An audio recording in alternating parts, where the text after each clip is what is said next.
은정은 아침 햇살이 창문을 통해 스며드는 침실에서 눈을 뜨며 하루를 시작했다.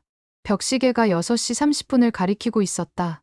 옆자리에는 어젯밤 늦은 출동을 마치고 돌아온 남편 현우가 깊은 잠에 빠져 있었다. 그의 얼굴에는 피로가 역력했지만 여전히 은정이 처음 사랑에 빠졌던 그 단단하고 믿음직한 모습이 남아 있었다. 은정은 조심스럽게 침대에서 일어나 부엌으로 향했다. 커피를 내리며 창밖을 바라보니 동네 주민들이 하나둘 출근길에 나서고 있었다. 이 평화로운 아침 풍경이 은정에게는 일상의 소중함을 일깨워주는 순간이었다. 현우와 결혼한 지 벌써 12년. 처음 만났을 때의 설렘은 이제 깊은 신뢰와 안정감으로 바뀌어 있었다. 여보, 커피 향이 너무 좋네. 현우가 잠옷차림으로 부엌에 나타났다. 그는 은정의 어깨에 턱을 기대며 뒤에서 안아주었다. 이런 소소한 스킨십이 은정에게는 여전히 달콤했다. 어젯밤 출동 힘들었어? 화재 현장이 좀 까다로웠지. 그래도 인명 피해 없이 잘 마무리했어. 현우는 항상 이런 식으로 일에 대해 담담하게 말했다. 위험한 상황에서도 차분함을 잃지 않는 그의 모습이 은정에게는 자랑스러웠다. 지역 소방서에서 15년간 근무하며 쌓은 경험과 실력으로 동료들과 시민들 모두에게 신뢰받는 소방관이 된 현우였다. 은정 역시 지역에서 인정받는 국어 교사였다. 중학교 3학년 담임을 맡고 있었는데 학생들은 그녀의 수업을 특별히 좋아했다. 문학 작품을 설명할 때 은정만의 섬세한 해석과 따뜻한 목소리가 아이들의 마음을 사로잡았기 때문이었다. 특히 가정 환경이 어려운 학생들에게는 엄마 같은 존재가 되어주기도 했다. 오늘도 아이들과 좋은 하루 보내. 현우가 은정의 이마에 가볍게 키스하며 말했다. 이런 일상적인 애정 표현들이 두 사람의 관계를 더욱 단단하게 만들어주고 있었다. 학교에 도착한 은정은 교무실에서 동료 교사들과 인사를 나눴다. 점심시간이 되자 학생들이 하나둘 찾아왔다.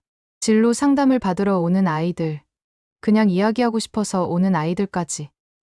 은정의 책상 앞은 늘 북적였다. 선생님, 어떻게 하면 선생님처럼 행복한 결혼 생활을 할 수 있어요? 학급 반장인 수진이가 물었다. 아이들 사이에서 은정과 현우의 사랑 이야기는 이미 유명했다. 학교 행사 때마다 참석해주는 현우의 모습, 은정이 가끔 들려주는 달콤한 일상 에피소드들이 아이들에게는 꿈같은 이야기로 들렸다. 진심으로 서로를 아끼고 이해하려고 노력하면 돼. 그리고 각자의 일에 대해서도 서로 응원해주고. 은정의 대답에 아이들은 고개를 끄덕였다. 실제로 은정과 현우는 서로의 직업에 대해 깊이 이해하고 있었다. 은정은 현우가 위험한 일을 할 때마다 걱정했지만 그의 사명감과 책임감을 존중했다. 현우 역시 은정이 밤늦게 학생들 상담을 해주거나 수업 준비로 바쁠 때 불평하지 않고 집안일을 도와주곤 했다.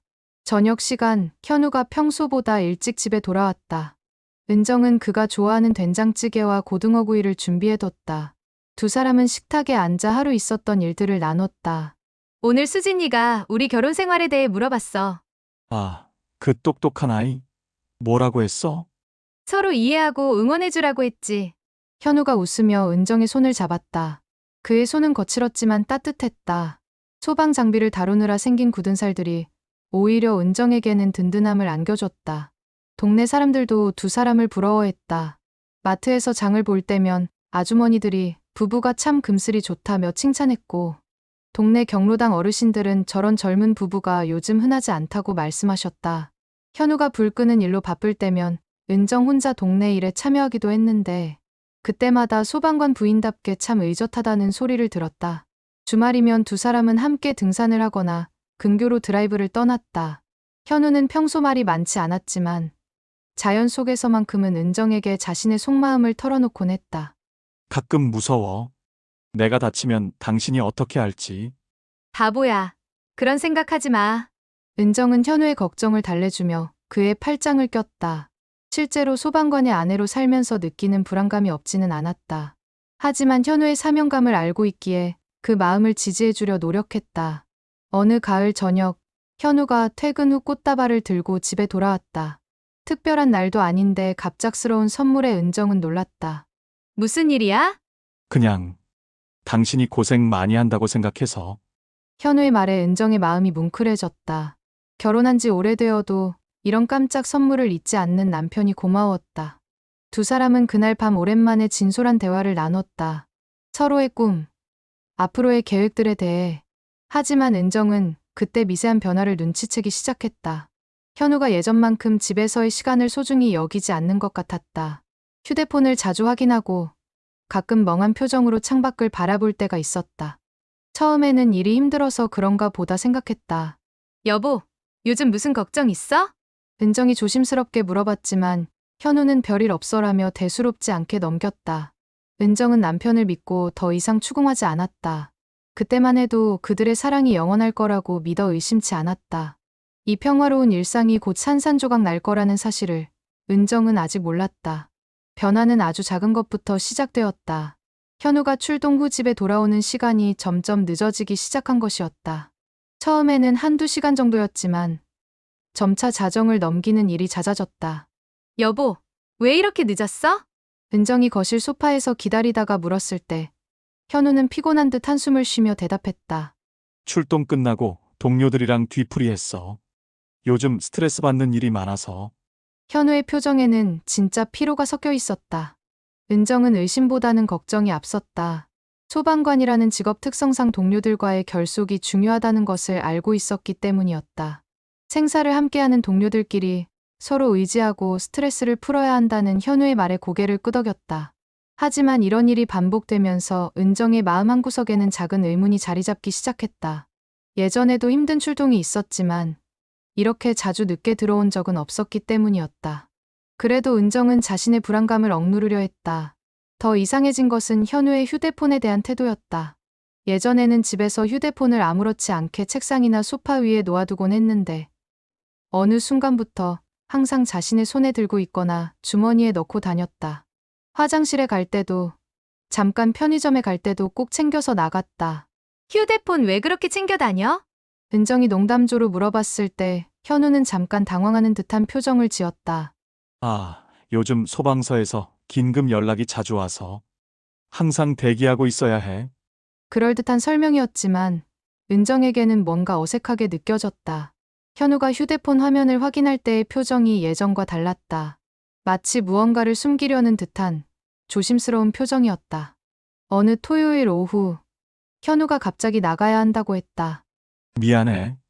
후배가 개인적으로 힘든 일이 있어서 상담해달라고 해. 토요일인데도? 응급 상황이래. 금방 다녀올게.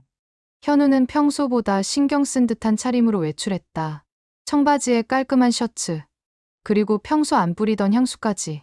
은정은 문득 이상함을 느꼈지만 남편을 의심한다는 것 자체가 자신에게는 너무 낯선 일이었다. 현우가 나간 후 집에 혼자 남은 은정은 뭔지 모를 불안감에 휩싸였다. 빨래를 개고 청소를 하면서도 계속 현우 생각이 났다. 왜 이렇게 자주 나가게 됐을까? 정말 동료 때문일까? 저녁 8시가 넘어서야 현우가 돌아왔다. 그의 얼굴에는 묘한 만족감이 어려 있었다. 마치 좋은 시간을 보내고 온 사람의 표정 같았다. 어떻게 됐어? 잘 해결된 것 같아. 현우의 대답은 짧고 모호했다. 예전 같으면 어떤 일이었는지 자세히 설명해 줬을 텐데 이제는 대화를 피하려는 듯했다. 은정은 더 묻고 싶었지만 참았다. 남편을 너무 캐묻는 아내가 되고 싶지 않았기 때문이었다. 며칠 후 학교에서도 변화가 감지되었다. 현우가 이전처럼 학교 행사에 참석하지 않게 된 것이었다. 체육대회 날, 은정은 현우가 올 거라고 학생들에게 말해뒀는데 막판에 갑작스러운 일이 생겼다며 오지 않았다. 선생님, 소방관 아저씨 안 오세요? 학생들이 실망하는 모습을 보며 은정은 미안함과 함께 서운함을 느꼈다. 현우는 항상 은정의 일을 중요하게 생각해줬는데 언제부터인가 우선순위가 바뀐 것 같았다. 그날 밤 은정은 현우에게 서운함을 표현했다. 아이들이 많이 실망했어. 오겠다고 해놓고 왜 안 온 거야? 미안해. 정말 급한 일이 생겨서. 요즘 너무 자주 급한 일이 생기는 것 같은데. 현우는 잠깐 침묵했다가 대답했다. 당신도 이해해줘야지. 내 일이 얼마나 힘든지 알잖아. 평소와 다른 차가운 톤에 은정은 당황했다. 현우가 이렇게 방어적으로 나온 적이 없었기 때문이었다. 은정은 더 이상 말하지 않았지만 마음 깊숙한 곳에서 뭔가 단단했던 것이 조금씩 흔들리는 느낌이었다. 휴대폰 진동 소리가 점점 잦아졌다. 저녁을 먹다가도 TV를 보다가도 현우의 휴대폰이 울렸다. 그럴 때마다 현우는 잠깐만 하고 다른 방으로 가서 통화했다. 목소리는 들리지 않았지만 통화하는 시간이 제법 길었다. 누구야? 응, 소방서 동료. 항상 같은 대답이었다. 하지만 현우의 표정과 목소리는 업무 통화를 할 때와는 달랐다. 더 부드럽고 때로는 즐거워 보이기까지 했다. 은정은 자신이 예민해진 것일까 고민했다. 결혼 생활이 오래되면서 서로에게 무뎌진 건 아닐까? 아니면 정말로 현우에게 무슨 일이 생긴 걸까? 어느 날 밤, 현우가 샤워하는 동안 그의 휴대폰에 메시지가 왔다. 평소 같으면 쳐다보지도 않았을 텐데. 왠지 모르게 시선이 가버렸다. 화면에 떠오른 미리 보기에는 오늘 정말 즐거웠어 라는 문구가 보였다. 발신자는 미영이라고 되어 있었다. 은정의 심장이 쿵 하고 뛰었다. 미영이라는 이름은 처음 듣는 이름이었다. 소방서 동료 중에 여자는 거의 없다고 알고 있었는데. 은정은 서둘러 그 자리를 벗어났다. 남편의 휴대폰을 엿본다는 것 자체가 자신에게는 너무 충격적인 일이었다. 그날 밤 은정은 잠을 이루지 못했다. 온갖 생각이 머릿속을 스쳐 지나갔다. 혹시 현우가 다른 여자와 만나고 있는 건 아닐까? 아니야. 그럴 리 없어. 12년을 함께 살아온 남편인데 그런 사람이 아니야. 은정은 자신을 다독였다. 의심이 확신이 되기 전까지는 남편을 믿기로 했다. 하지만 마음 한구석의 불안감은 쉽게 사라지지 않았다. 다음 날 아침, 현우는 평소와 다름없이 출근 준비를 했다. 하지만 은정의 눈에는 모든 것이 다르게 보였다. 거울을 보며 머리를 정리하는 모습, 향수를 뿌리는 모습, 심지어 다녀올게라고 말하는 목소리까지. 모든 것이 낯설고 의심스러워 보였다. 은정은 이런 자신이 싫었지만 어쩔 수 없었다. 사랑하는 사람을 의심한다는 것이 이렇게 고통스러운 일인지 처음 알았다. 월요일 점심시간, 은정은 동료 교사이자 절친한 친구인 박소영과 교내 카페테리아에서 마주 앉았다.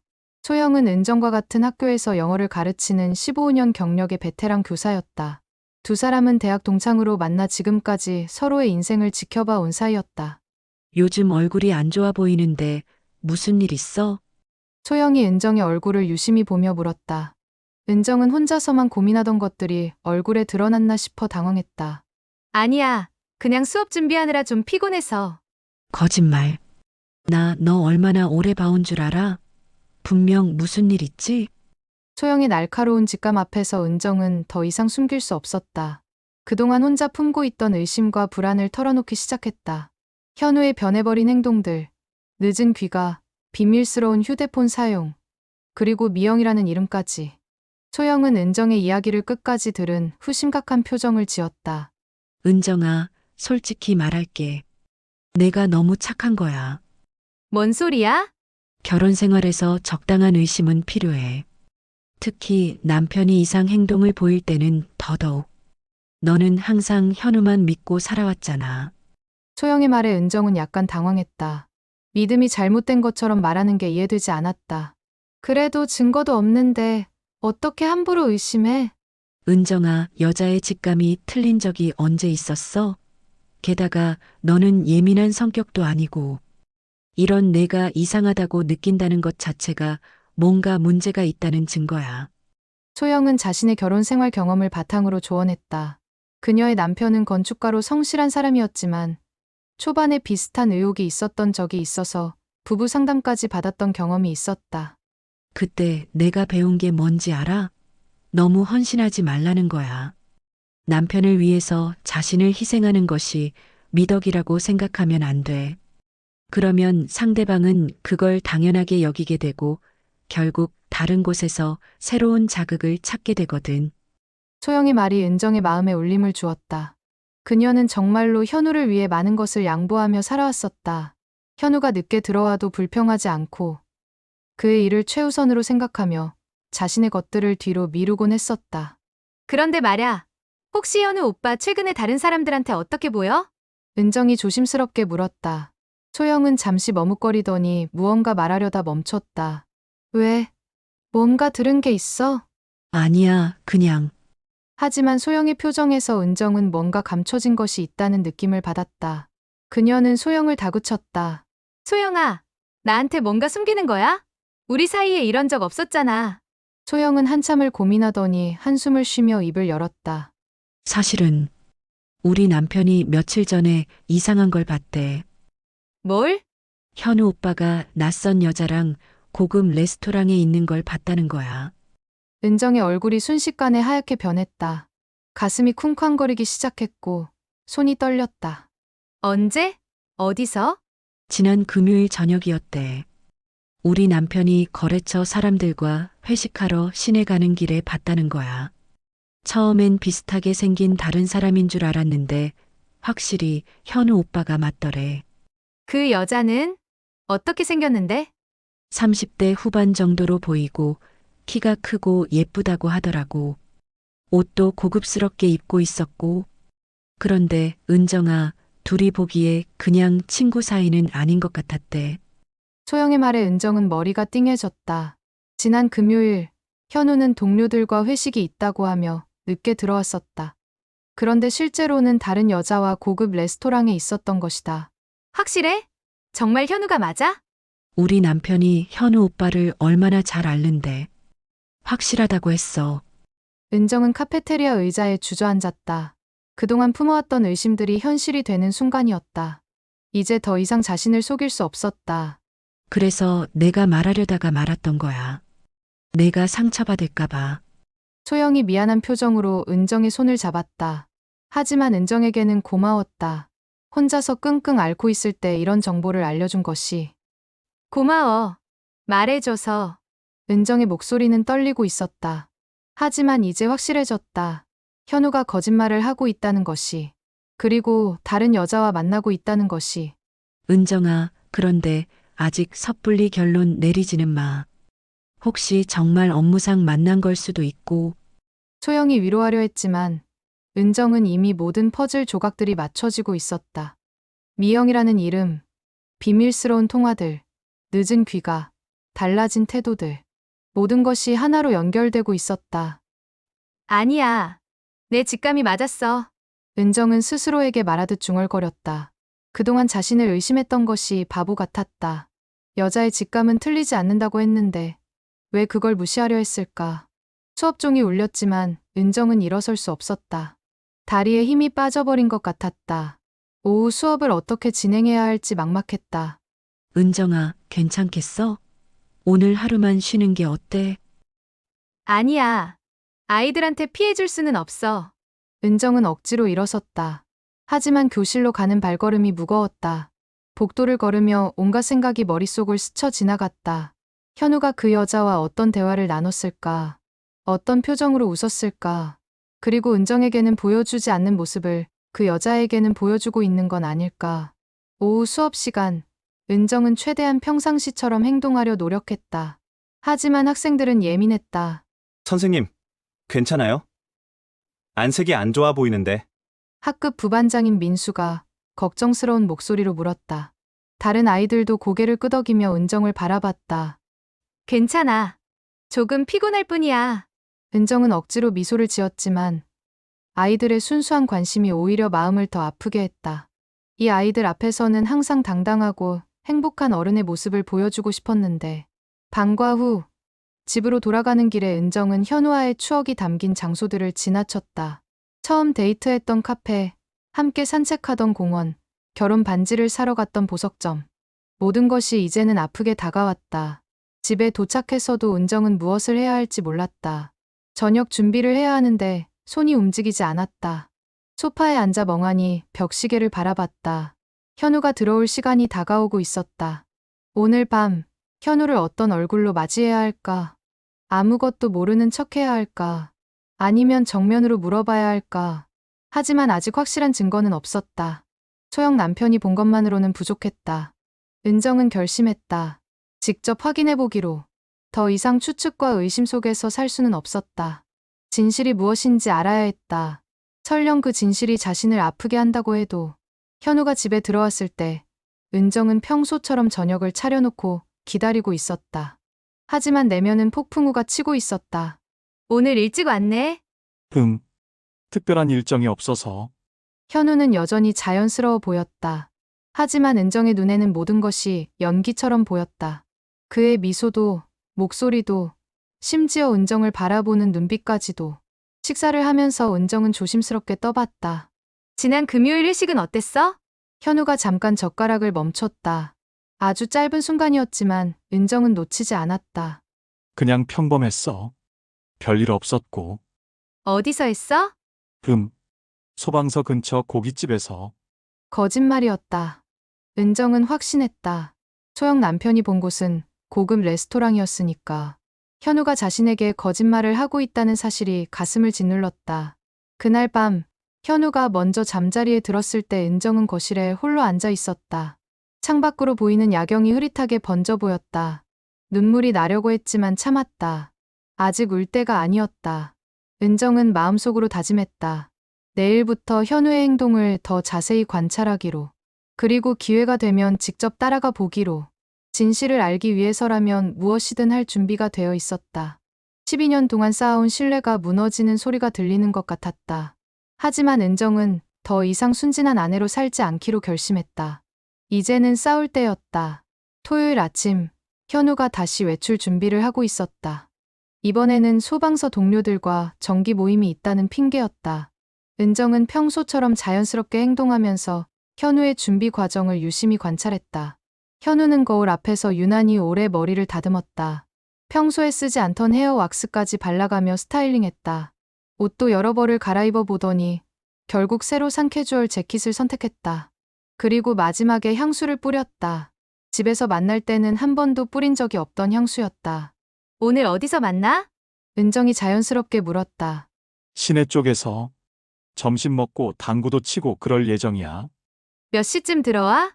글쎄, 오후 5시쯤? 너무 늦지는 않게 들어올게. 현우는 은정의 이마에 가벼운 키스를 하고 나갔다. 하지만 그 키스는 예전처럼 따뜻하지 않았다. 마치 의무감으로 하는 것 같았다. 현우가 나간 지 30분 후, 은정도 집을 나섰다. 마음은 두근거렸지만 결심은 확고했다. 더 이상 의심 속에서 살 수는 없었다. 진실이 무엇인지 직접 확인해야 했다. 은정은 현우가 자주 가는 시내 지역으로 향했다. 소방서 동료들과 만난다면 보통 소방서 근처나 그들이 자주 가던 단골집일 텐데 현우가 말한 시내는 그런 곳과는 거리가 멀었다. 첫 번째로 간 곳은 시내 중심가의 대형 쇼핑몰이었다. 주말이라 사람들로 붐볐다. 은정은 1시간 넘게 돌아다녔지만 현우를 찾을 수 없었다. 혹시 자신이 잘못 생각한 건 아닐까 하는 의구심이 들기 시작했다. 두 번째로 향한 곳은 시내의 고급 레스토랑가였다. 소영 남편이 현우를 목격했던 곳이 이 근처였다. 은정은 거리를 천천히 걸으며 하나하나 레스토랑을 확인했다. 그때였다. 한 이탈리안 레스토랑 앞을 지나가던 은정의 발걸음이 멈췄다. 유리창 너머로 보이는 실내에서 익숙한 뒷모습을 발견한 것이었다. 현우였다. 은정의 심장이 세게 뛰기 시작했다. 혹시 정말 동료들과 온 건 아닐까 하는 마지막 희망을 품고 조심스럽게 더 가까이 다가갔다. 하지만 현우의 맞은편에 앉아있는 것은 남자 동료가 아니라 한 여자였다. 30대 후반으로 보이는 그녀는 긴 생머리에 세련된 옷차림을 하고 있었다. 키가 크고 우아한 분위기였다. 소영 남편의 묘사와 정확히 일치했다. 은정은 숨이 막히는 것 같았다. 더 충격적인 것은 두 사람의 분위기였다. 현우는 그 여자를 보며 활짝 웃고 있었다. 은정이 오랫동안 보지 못했던 환한 미소였다. 그 여자도 현우를 바라보며 즐거워하는 모습이었다. 두 사람 사이에는 명백히 남녀 간의 묘한 기류가 흐르고 있었다. 은정은 레스토랑 입구 근처 기둥 뒤에 숨어서 계속 지켜봤다. 현우가 그 여자의 손등을 가볍게 어루만지는 모습, 그녀가 수줍게 웃으며 고개를 살짝 숙이는 모습까지. 모든 것이 은정에게는 날카로운 칼날 같았다. 1시간 정도 지났을까. 두 사람이 식사를 마치고 일어섰다. 은정은 재빨리 멀리 떨어진 곳으로 이동했다. 현우와 그 여자가 레스토랑을 나와 나란히 걷는 모습을 보며 은정은 절망감에 빠졌다. 두 사람은 근처 주차장으로 향했다. 현우가 그 여자의 차 문을 열어주는 모습까지 보고 나서 은정은 더 이상 참을 수 없었다. 하지만 그들이 어디로 가는지 확인해야 했다. 은정은 멀찍이 떨어져서 따라갔다. 그들이 향한 곳은 신시가지의 고급 오피스텔이었다. 은정의 심장이 쿵하고 내려앉았다. 두 사람이 나란히 걸어서 오피스텔 입구로 들어가는 모습을 보는 순간 은정은 모든 것을 확신하게 되었다. 은정은 차 안에서 한참을 울었다. 12년 동안 믿어왔던 모든 것이 거짓이었다는 사실이 받아들여지지 않았다. 현우가 다른 여자와 그런 곳에 들어간다는 것이 그동안 은정에게 했던 모든 말들이 거짓말이었다는 것이. 2시간 후, 현우와 그 여자가 오피스텔에서 나왔다. 둘 다 만족스러운 표정이었다. 현우는 그 여자를 차까지 바래다 주고 작별 인사를 나눴다. 그 과정에서 가벼운 포옹까지 하는 모습을 보고 은정은 핸들을 꽉 움켜쥐었다. 집으로 돌아가는 길, 은정의 머릿속은 복잡했다. 어떻게 해야 할까? 본 것을 모른 척 해야 할까? 아니면 당장 따져야 할까? 하지만 무엇보다 먼저 증거가 필요했다. 현우가 부인할 수도 있으니까. 은정은 휴대폰을 꺼내 오피스텔 입구 사진을 몇 장 찍었다. 비록 현우와 그 여자의 모습은 나오지 않았지만 최소한 그들이 들어간 장소는 기록해둘 수 있었다. 집에 도착한 은정은 소파에 주저앉았다. 현우가 돌아올 시간까지 아직 1시간이 남아 있었다. 그 1시간이 너무 길게 느껴졌다. 어떤 얼굴로 현우를 맞이해야 할지 막막했다. 오후 5시 정각, 현우가 집에 돌아왔다. 그는 평소처럼 자연스럽게 다녀왔어라고 인사했다. 하지만 은정의 눈에는 그의 모든 행동이 연기로 보였다. 어땠어? 동료들이랑 재미있게 보냈어? 은정이 최대한 평온하게 물었다. 응, 오랜만에 좋았어. 당구도 치고 수다도 떨고. 또 거짓말이었다. 은정은 속이 뒤틀렸지만 표정을 관리했다. 어디서 당구 쳤어? 시내에. 잘 모르겠어. 김대리가 아는 곳이라서. 현우의 대답은 점점 더 모호해졌다. 은정은 더 이상 묻지 않았다. 어차피 다 거짓말일 테니까. 그날 밤, 현우가 샤워하는 동안 은정은 그의 옷에서 향수 냄새를 맡았다. 집에서 뿌린 향수와는 다른 여자 향수 냄새가 섞여 있었다. 결정적인 증거였다. 은정은 이제 더 이상 의심할 여지가 없다는 것을 알았다. 현우는 분명히 불륜을 저지르고 있었다. 그리고 그것도 아주 대담하게, 계획적으로 하고 있었다. 이제 결정할 시간이었다. 이 상황을 어떻게 처리할 것인가. 은정은 밤새 고민했다. 그리고 마침내 결심했다. 더 이상 당하고만 있을 수는 없다고. 일주일이 지났다. 은정은 그동안 더 많은 증거를 수집했다. 현우의 스케줄을 몰래 기록하고 그가 거짓말한 내용들을 정리했다. 휴대폰으로 찍은 사진들도 날짜별로 정리해뒀다. 이제 충분했다. 일요일 저녁, 현우가 또다시 급한 일이 생겼다며 외출하려 할 때 은정이 말을 걸었다. 현우야, 우리 얘기 좀 해야겠어. 현우의 손이 문고리에서 멈췄다. 은정의 목소리에서 평소와 다른 무게감을 느꼈기 때문이었다. 무슨 얘기? 앉아. 중요한 얘기야. 은정은 거실 소파에 앉으며 현우를 바라봤다. 현우는 여전히 나갈 채비를 한 채로 서 있었다. 빨리 해. 늦겠어. 어디 가는데 그렇게 급해? 은정의 날카로운 질문에 현우가 잠깐 당황했다. 소방서에. 갑자기 호출이 와서.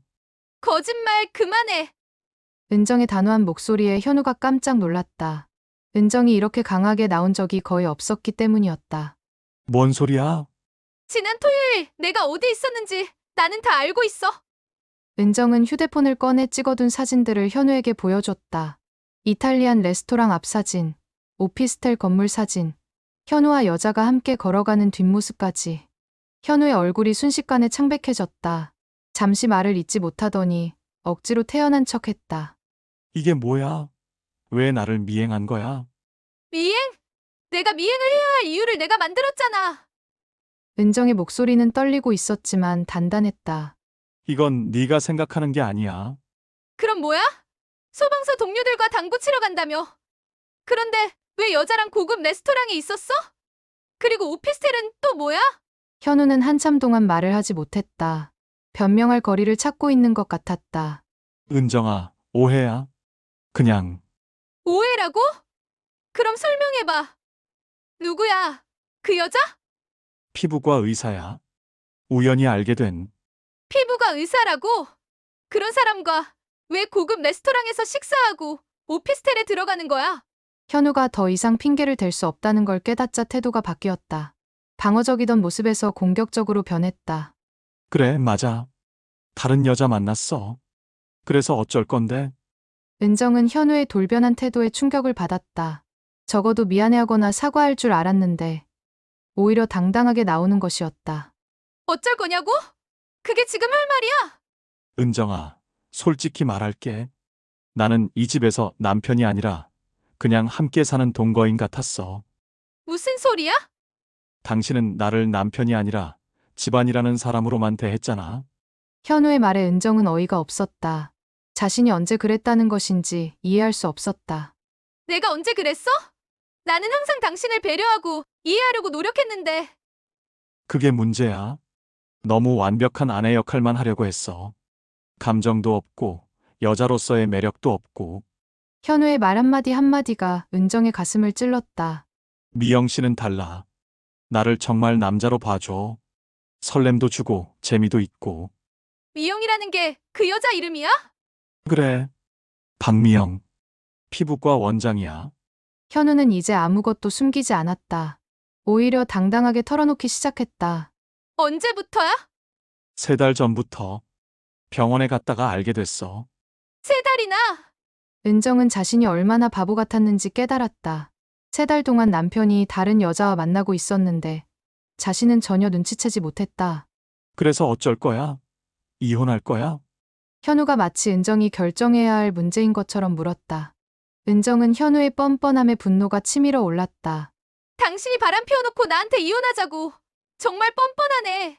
바람이라고 하지 마. 나는 정말 사랑하는 사람을 만난 거야. 12년 결혼 생활은 뭐였어? 나와의 사랑은 가짜였다는 거야? 현우는 잠시 침묵했다. 그리고는 차가운 목소리로 대답했다. 처음에는 사랑했지. 하지만 결혼 생활이 길어지면서 우리는 그냥 습관이 됐어. 사랑이 아니라 의무감으로 사는 거였어. 은정의 눈에서 눈물이 흘러내렸다. 하지만 울고 있을 때가 아니었다. 그럼 나한테 말을 했어야지. 왜 몰래 바람을 피워? 말한다고 달라질 게 있었어? 당신은 변할 생각도 없으면서 나보고 어떻게 변하라는 거야? 더 여자답게, 더 매력적으로. 미영 씨처럼. 현우는 계속해서 다른 여자와 은정을 비교했다. 은정에게는 상상할 수 없을 정도로 잔인한 말들이었다. 당신 정말 최저야. 은정이 떨리는 목소리로 말했다. 그래, 나는 최저야. 하지만 적어도 솔직하잖아. 이제 끝까지 얘기해보자.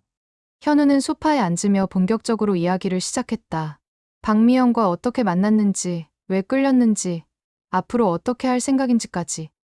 은정은 그 모든 이야기를 들으며 자신이 알던 현우가 완전히 다른 사람이었다는 것을 깨달았다. 아니, 어쩌면 처음부터 이런 사람이었는데 자신이 모르고 있었던 것일 수도 있었다. 그럼 이제 어떻게 할 거야? 은정이 물었다. 이혼하는 게 좋을 것 같아. 서로에게 도움이 안 되잖아. 현우는 마치 당연한 결론인 것처럼 말했다. 은정은 더 이상 이 남자와 대화할 이유를 찾지 못했다. 좋아. 이혼하자. 하지만 당신이 원하는 대로 쉽게 끝나지는 않을 거야. 현우가 의외라는 표정을 지었다.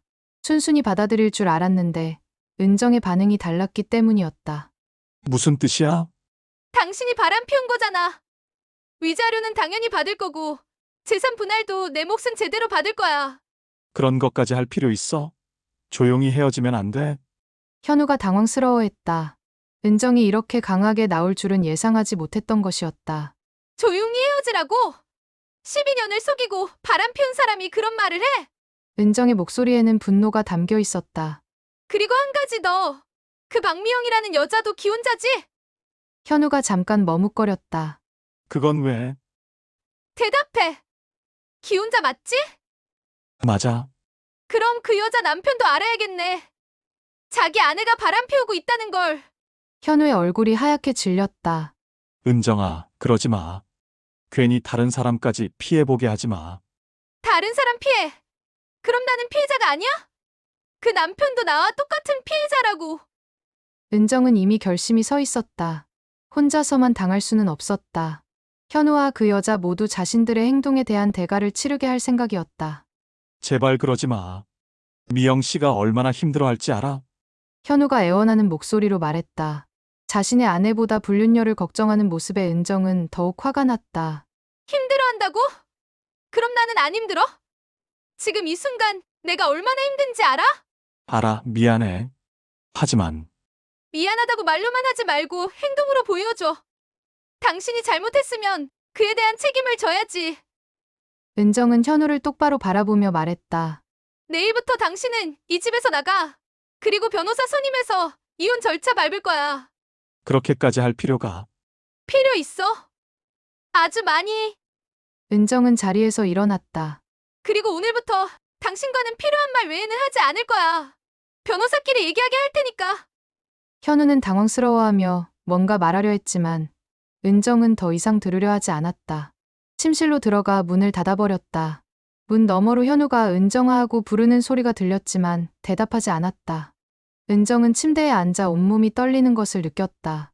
분노, 배신감, 상실감이 한꺼번에 밀려왔다. 하지만 동시에 뭔가 시원한 기분도 들었다. 그동안 참고 있던 것들을 다 쏟아낸 것 같았다. 더 이상 착한 아내 역할을 할 필요가 없다는 해방감도 있었다. 현우는 그날 밤 거실 소파에서 잤다. 다음 날 아침, 은정이 출근 준비를 할 때까지도 현우는 아무 말하지 않았다. 아마 자신이 한 말들의 무게를 실감하고 있는 것 같았다. 퇴근할 때까지 짐 정리해서 나가.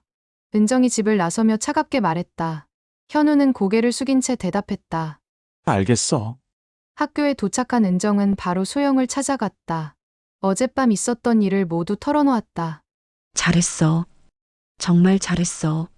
소영이 은정의 손을 꽉 잡으며 말했다. 이제 진짜 힘든 일이 시작될 거야. 변호사도 구해야 하고, 증거도 더 수집해야 하고, 응, 알고 있어. 덮어놓고 당하고만 있을 수는 없어. 은정의 목소리에는 결의가 담겨 있었다. 그런데 정말 그 여자 남편한테도 알릴 거야? 당연하지. 그 사람도 알 권리가 있어. 그리고 나 혼자만 바보가 될 수는 없잖아. 은정은 이미 계획을 세우고 있었다. 박미영의 신상 정보를 알아내고 그녀의 남편을 찾아서 진실을 알려주는 것이었다. 그리고 함께 소송을 준비하는 것이었다. 점심시간에 은정은 집에 전화를 걸어봤다. 현우가 정말로 짐을 챙겨서 나갔는지 확인하기 위해서였다. 전화는 받는 사람이 없었다. 아마 약속대로 집을 나간 것 같았다. 오후 수업을 마치고 집에 돌아간 은정은 현우가 정말로 자신의 짐을 챙겨서 나간 것을 확인했다. 옷장에서 현우의 옷들이 사라져 있었고 세면 용품들도 없어져 있었다. 하지만 집은 여전히 현우의 흔적으로 가득했다. 12년 동안 함께 모은 추억들, 사진들, 가구들, 모든 것이 이제는 아픈 기억이 되어버렸다. 은정은 그날 밤 혼자 집에서 보내는 첫 번째 밤을 맞았다. 적막감이 무서웠지만 동시에 자유로움도 느꼈다. 이제 현우의 거짓말을 들을 필요도 없고 의심하며 살 필요도 없었다. 내일부터는 새로운 싸움이 시작될 것이었다. 하지만 은정은 준비가 되어 있었다. 더 이상 당하고만 살지 않겠다고 다짐했다. 은정은 인터넷 검색을 통해 박미영에 대한 정보를 찾기 시작했다. 강남 지역의 피부과 원장이라는 현우의 말을 바탕으로 검색한 결과 몇 개의 후보가 나왔다. 그 중에서 나이와 외모가 맞는 사람을 찾는 것은 어렵지 않았다. 박미영 피부과 의원의 홈페이지에는 원장 소개가 자세히 나와 있었다. 서울대 의대 출신, 38세, 피부과 전문의. 사진 속의 그녀는 은정이 목격했던 바로 그 여자였다. 세련되고 우아한 미모에 자신감 넘치는 표정을 하고 있었다. 더 중요한 정보는 따로 있었다. 의료진 소개 페이지에 원장은 IT 업계에서 활동하는 남편과 함께 행복한 가정을 꾸리고 있습니다라는 문구가 있었던 것이다. 역시 기혼자였다. 은정은 박미영의 남편에 대한 정보를 더 찾아봤다. 소셜미디어와 각종 기사들을 뒤져본 결과 남편의 이름은 정재훈이고 유명 IT 기업의 임원이라는 것을 알아냈다. 나이는 45세였다. 정재훈의 회사 정보를 찾아낸 은정은 고민에 빠졌다. 어떤 방식으로 접근해야 할까? 갑자기 전화를 걸어서 당신 아내가 바람 피우고 있다고 말할 수는 없었다. 좀 더 신중한 방법이 필요했다. 며칠 후 은정은 정재훈의 회사 근처 카페에서 그를 기다리고 있었다. 회사 홈페이지에서 그의 사진을 확인했기 때문에 얼굴을 알아볼 수 있었다. 점심시간에 나올 가능성이 높다고 판단한 것이었다. 오후 1시쯤 정재훈이 회사 건물에서 나오는 것을 확인했다. 은정은 심호흡을 하고 그에게 다가갔다. 죄송합니다. 정재훈 과장님이시죠? 정재훈이 의아한 표정으로 은정을 바라봤다. 네, 그런데 누구시죠? 제가 급히 말씀드릴 일이 있어서요. 혹시 시간 좀 내주실 수 있을까요? 무슨 일이신지 정재훈은 경계하는 듯했다. 은정은 최대한 정중하게 말했다. 박미영 원장님과 관련된 일입니다. 정재훈의 표정이 변했다. 뭔가 직감하는 듯했다. 근처 카페에서 잠깐 얘기할 수 있을까요? 중요한 얘기예요.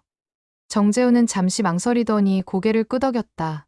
두 사람은 조용한 카페로 이동했다. 저는 이은정이라고 합니다.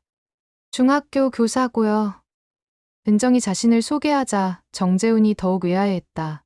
그런데 제 아내와 무슨 일이 있으시나요? 말씀드리기가 쉽지 않은데요. 박미영 원장님이 제 남편과 부적절한 관계를 맺고 있습니다. 정재훈의 얼굴이 굳어졌다. 하지만 완전히 놀라지는 않는 것 같았다. 마치 어느 정도 예상하고 있었던 듯한 반응이었다.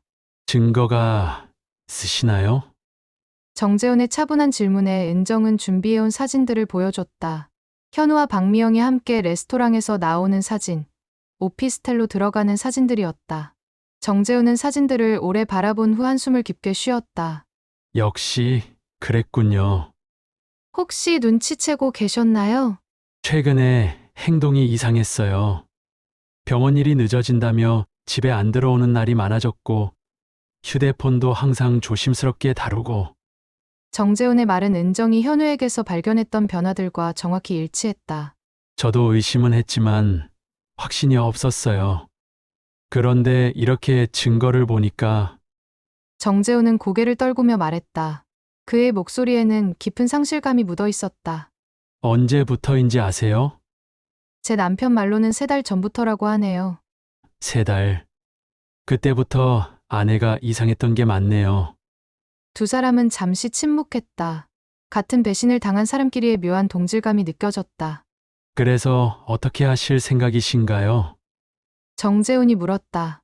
이혼 소송을 준비하고 있어요. 그리고 상간 소송도 함께요. 혼자서만 당할 수는 없잖아요. 은정의 단호한 말에 정재훈이 고개를 끄덕였다. 저도 그래야겠네요. 이런 일을 그냥 넘어갈 수는 없으니까. 함께 하시겠어요?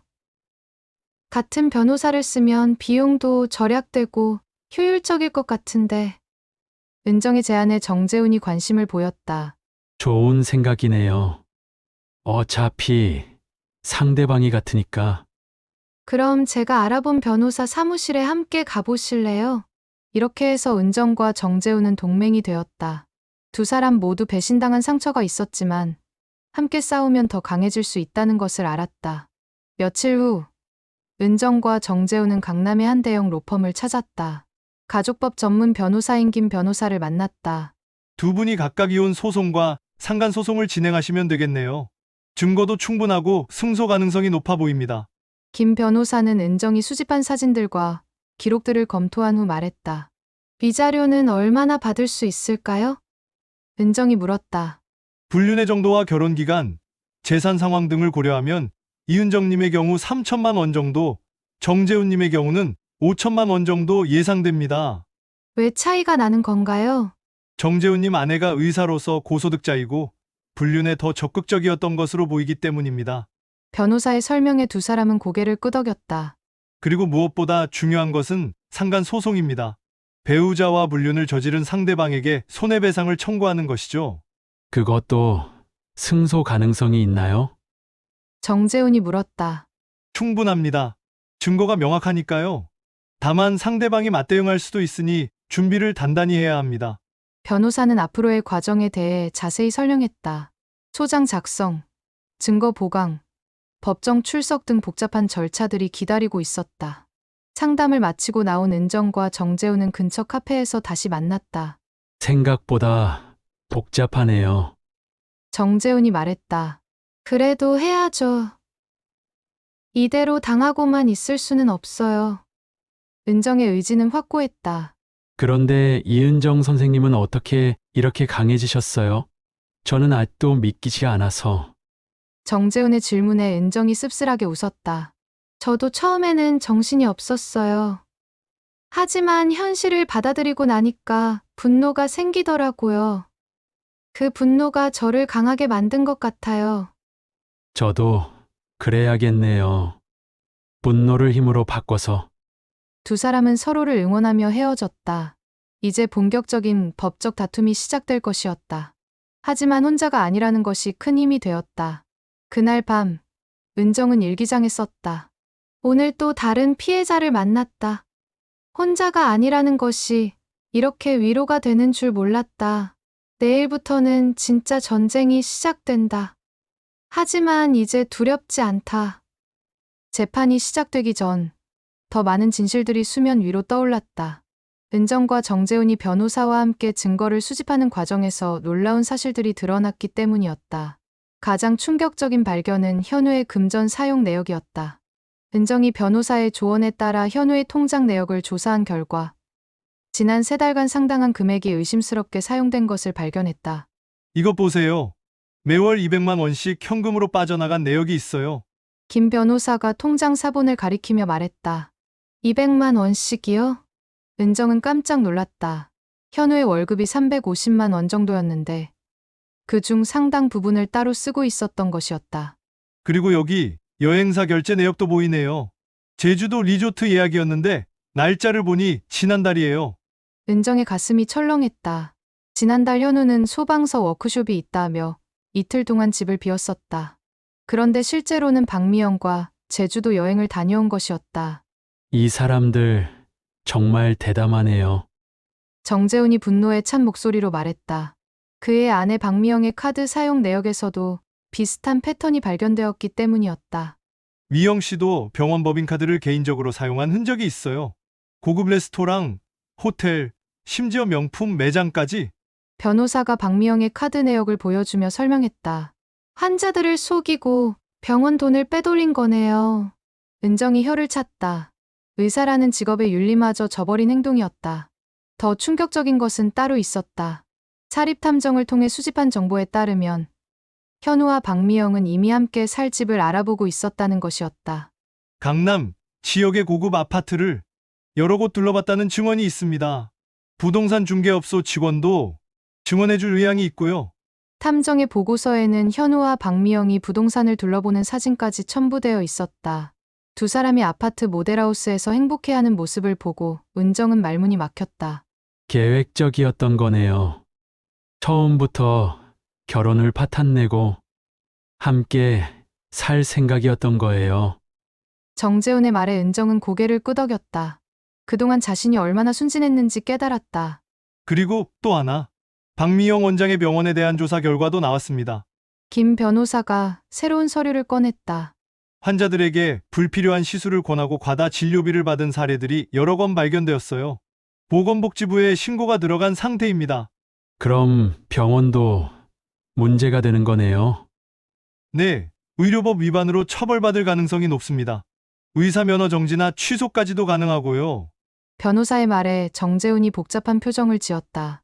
아무리 배신당했다고 해도 아내가 그 정도로 처벌받는 것은 쉽게 받아들이기 어려웠다. 한편 현우 씨 쪽도 문제가 있습니다. 변호사가 현우에 대한 조사 결과를 발표했다. 근무 시간 중에 사적인 만남을 위해 무단 이탈한 기록이 여러 번 있어요. 소방서 징계위원회에 회부될 예정입니다. 징계요? 네, 공무원으로서 품위 유지 의무를 위반한 거죠. 정직이나 감봉 처분을 받을 가능성이 높습니다. 은정은 복잡한 심정이었다. 현우를 미워하지만 그가 직장에서까지 문제가 되는 것은 원하지 않았다. 하지만 이미 돌이킬 수 없는 상황이었다.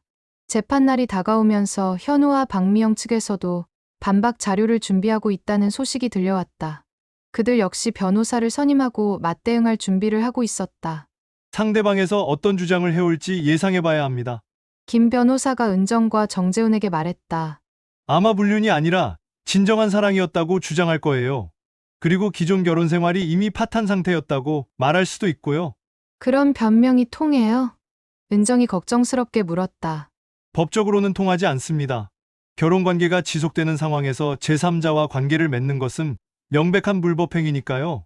하지만 변호사는 상대방이 만만치 않을 거라고 경고했다. 특히 박미영 씨는 의사로서 사회적 지위가 있고 경제력도 있어서 좋은 변호사를 선임했을 가능성이 높습니다. 실제로 며칠 후 상대방 변호사로부터 연락이 왔다. 재판 외압의를 제안하는 내용이었다. 합의 조건이 어떻게 되나요? 정재훈이 물었다. 각각 1,000만 원씩 위자료를 지급하고 조용히 이혼하자는 거네요. 김 변호사가 상대방의 제안을 전달했다. 말도 안 되죠.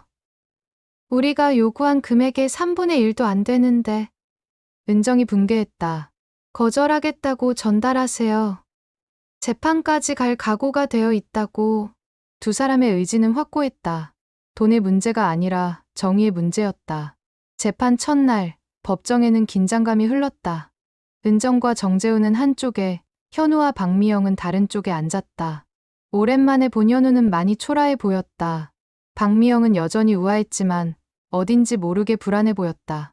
재판장이 사건을 정리하며 시작을 알렸다. 본 사건은 이은정 씨와 정재훈 씨가 각각 배우자의 불륜을 이유로 제기한 이혼 및 상간 소송입니다. 김 변호사가 먼저 입증 자료들을 제출했다. 사진들, 통장 내역, 증인 진술서 등이 차례로 법정에 제출되었다. 피고 박현우는 지난 3달간 원고와의 혼인관계를 유지하면서도 피고 박미영과 지속적으로 부적절한 관계를 맺어왔습니다. 변호사의 주장에 현우 측 변호사가 반박했다. 원고와 피고의 혼인관계는 이미 실질적으로 파탄 상태였습니다. 단순한 동거관계에 불과했고 피고는 진정한 사랑을 찾았을 뿐입니다. 하지만 김 변호사는 준비된 증거들을 하나하나 제시했다. 이것은 피고가 원고에게 보낸 문자 메시지입니다. 불륜 관계가 시작된 후에도 사랑한다, 고맙다는 내용의 메시지들을 지속적으로 보냈습니다. 현우의 휴대폰에서 복구한 메시지들이 법정에서 읽혀졌다. 현우의 얼굴이 점점 붉어졌다. 더욱 결정적인 것은 현우와 박미영이 함께 찍은 사진들이었다. 제주도 여행에서 찍은 사진들, 호텔에서의 셀카들이 하나씩 공개되자 법정의 분위기가 무거워졌다. 피고들은 단순한 만남이 아니라 혼인을 전제로 한 관계를 맺고 있었습니다. 이것은 신도시 아파트 계약서 사본입니다. 김 변호사가 결정타를 날렸다. 현우와 박미영이 함께 이름을 올린 전세 계약서였다. 박미영 측 변호사가 당황하며 반박을 시도했다. 단순한 투자, 목적의 공동계약일 뿐입니다. 그렇다면 왜 같은 침실을 사용할 수 있는 원룸형 구조의 아파트를 선택했습니까? 김 변호사의 날카로운 지적에 상대방은 말문이 막혔다. 재판은 은정과 정재훈에게 유리하게 흘러갔다. 증거가 너무나 명확했기 때문이었다. 증인 신문 시간에는 더욱 충격적인 사실들이 드러났다. 박미영의 병원 직원이 증인으로 나와 증언했다.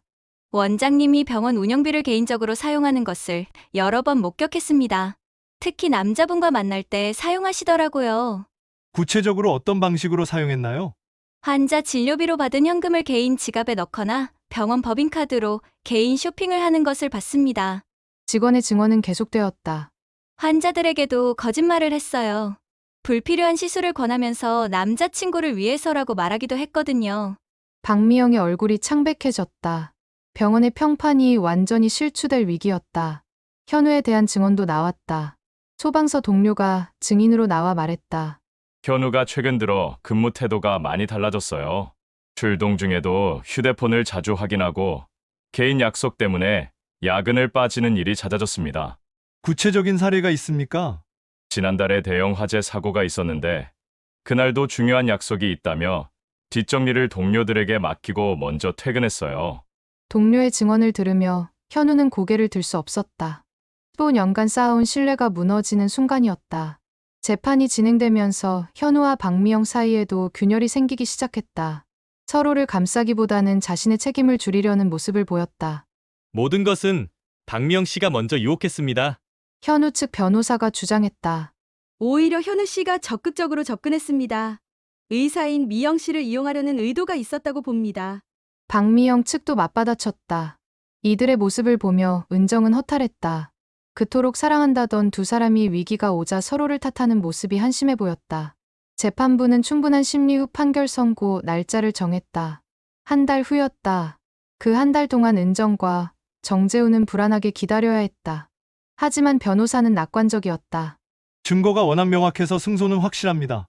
문제는 위자료 액수인데 예상보다 더 많이 받을 수 있을 것 같아요. 정말요? 네, 피고들의 행동이 너무 계획적이고 악질적이었거든요. 재판부에서도 그 점을 중시할 거예요. 실제로 재판 과정에서 드러난 현우와 박미영의 행태는 단순한 불륜을 넘어서는 수준이었다. 체계적으로 거짓말을 하고 공금을 유용하고 심지어 새로운 거주지까지 마련하고 있었으니까. 판결 선고일이 다가오면서 현우로부터 연락이 왔다. 직접 만나서 얘기하고 싶다는 내용이었다. 만날 필요 없어요. 변호사를 통해서 얘기하세요. 은정은 단호하게 거절했다. 더 이상 현우와 개인적으로 만날 이유가 없었다. 박미영도 정재훈에게 비슷한 연락을 했지만 역시 거절당했다. 재판 결과를 기다리는 것 외에는 할 일이 없었다. 그 기간 동안 은정과 정재훈은 서로를 지지하며 버텼다. 같은 상처를 가진 사람끼리의 우정이 생겨났다. 이 모든 일이 끝나면 새로운 시작을 해야겠어요. 정재훈이 말했다. 맞아요. 이번 일로 많은 걸 배웠어요. 앞으로는 더 현명하게 살아야죠. 은정도 동의했다. 드디어 판결 선고일이 왔다. 법정에는 관련자들이 모두 모였다. 재판장이 판결문을 읽기 시작했다. 주문. 원고 이은정과 피고 박현우는 이혼한다. 피고 박현우는 원고에게 위자료 5천만 원을 지급하라. 예상보다 높은 위자료였다. 정재훈의 경우는 더욱 높았다. 피고 박미영은 원고 정재훈에게 위자료 7천만 원을 지급하라. 승리였다. 완전한 승리였다. 은정과 정재훈은 서로를 바라보며 안도의 한숨을 쉬었다. 하지만 진짜 승리는 돈이 아니었다. 진실이 밝혀지고 정의가 구현되었다는 것이었다. 판결이 확정된 후 몇 달이 지났다. 은정의 삶에는 놀라운 변화들이 일어나고 있었다. 무엇보다 학교에서의 모습이 달라졌다.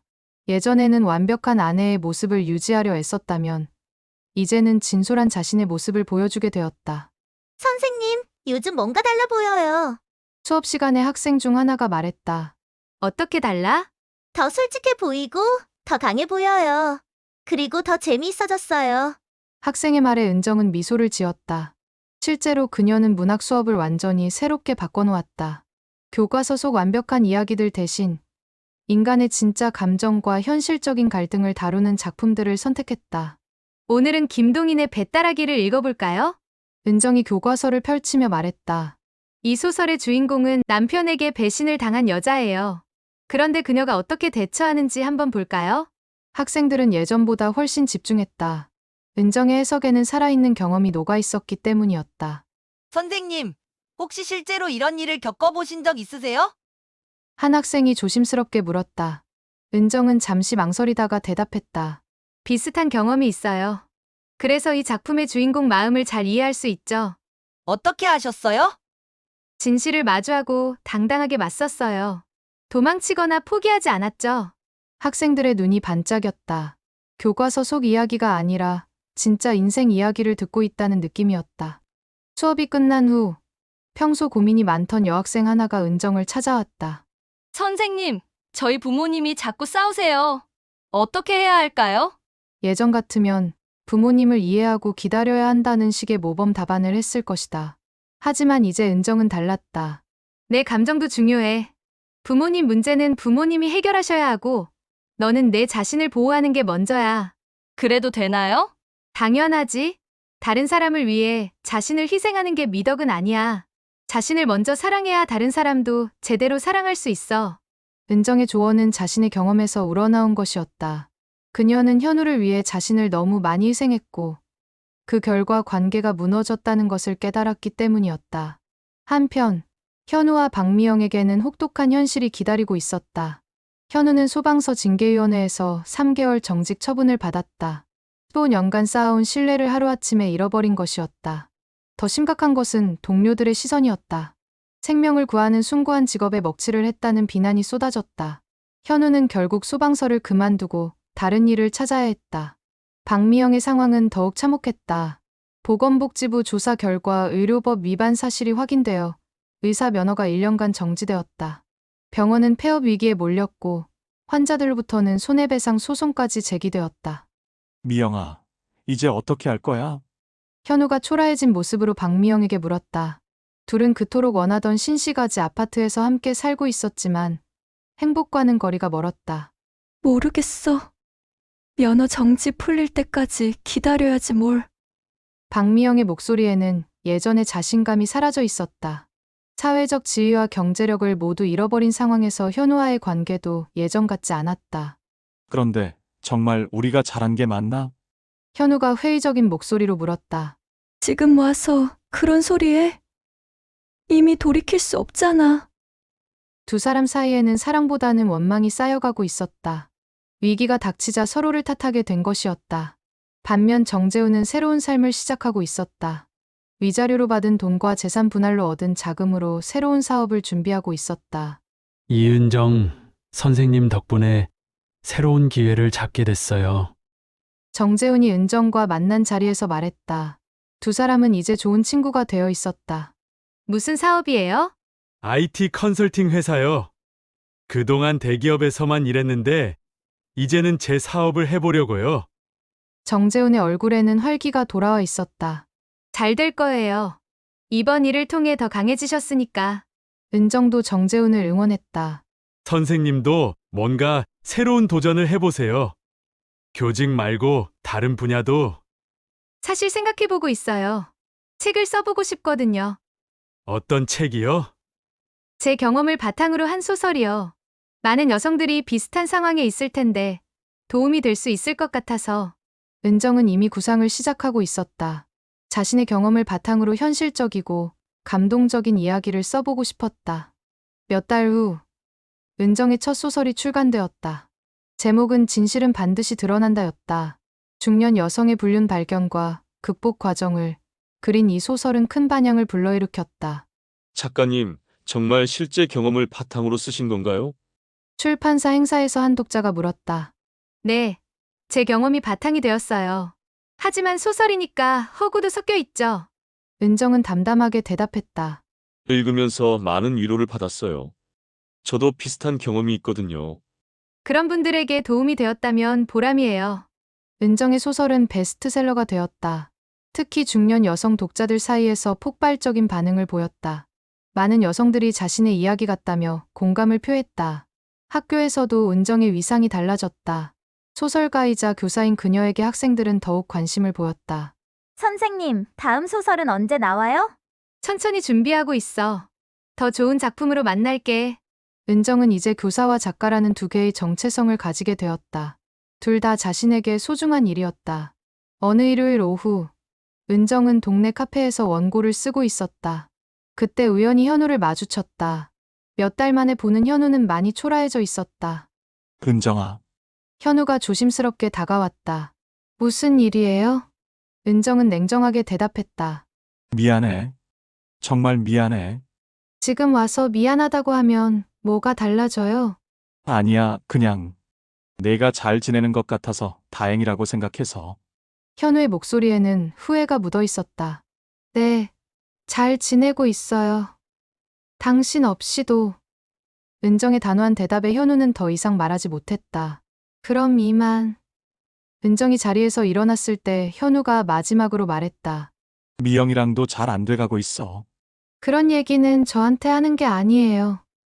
은정은 돌아보지 않고 카페를 나섰다. 현우의 후회가 느껴졌지만 이미 늦었다는 것을 그도 알고 있을 것이었다.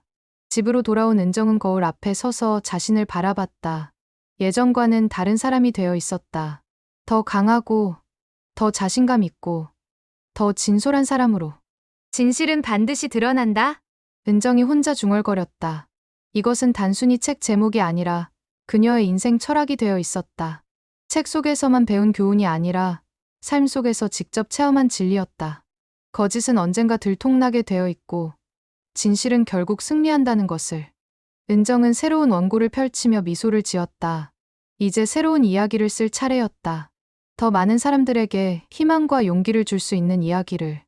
이런 현실적이고 충격적인 실화가 흥미로우셨다면 좋아요와 구독 꾹 눌러주세요.